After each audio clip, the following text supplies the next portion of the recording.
കൊല്ലത്ത് ഒരു സംഘം ആളുകൾ വീട്ടിലെത്തി ഭീഷണിപ്പെടുത്തിയതിന് പിന്നാലെ 16-കാരൻ ജീവനൊടുക്കി. കുണ്ട്ര പെരുമ്പുഴ പനവിള കിഴക്കിയതിൽ അഖിലാണ് വീട്ടുവളപ്പിലെ കിണറ്റിൽ ചാടി ജീവനൊടുക്കിയത്. സഹപാഠിയായ പെൺകുട്ടിയുമായുള്ള സൗഹൃദം ചോദ്യം ചെയ്തായിരുന്നു പെൺകുട്ടിയുടെ ബന്ധുക്കളായ 3 പേരുടെ രാത്രി വിരട്ട്. ഇന്നലെ രാത്രി 7:45ഓടെയാണ് സംഭവം. സഹപാഠിയോടുള്ള സൗഹൃദം ചോദ്യം ചെയ്ത് 3-അംഗ സംഘം അഖിലിന്റെ വീട്ടിലെത്തി ഭീഷണിപ്പെടുത്തി.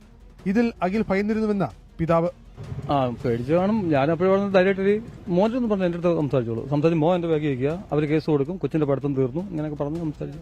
ഇവരെന്റെ അടുത്ത് തന്നെ പറയുന്നത് ഇങ്ങനെ പറയുന്നു, ഇവ കേട്ടോണ്ടിരിക്കും. വീട്ടിൽ സംഘം ഭീതി സൃഷ്ടിച്ചുവെന്ന് ദൃക്സാക്ഷി.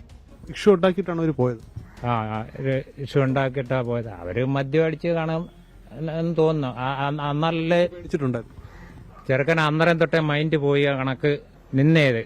തൊട്ടു പിന്നാലെ വീട്ടുവളപ്പിലെ കിണറ്റിൽ ചാടി അഖിൽ ജീവനൊടുക്കുകയായിരുന്നു. ഇളമ്പള്ളൂർ ഗവൺമെന്റ് സ്കൂളിലെ +2 വിദ്യാർത്ഥി അഖിൽ SSLC പരീക്ഷയിൽ മികച്ച വിജയം നേടിയിരുന്നു. കുണ്ട്ര പോലീസ് അസ്വാഭാവിക മരണത്തിന് കേസെടുത്തു. മൃതദേഹം പോസ്റ്റ്മോർട്ടം നടപടികൾക്ക് ശേഷം ബന്ധുക്കൾക്ക് വിട്ടു നൽകും. ഭീഷണി സംബന്ധിച്ച് കുട്ടിയുടെ പിതാവ് കുണ്ട്ര പോലീസിൽ പരാതി നൽകി.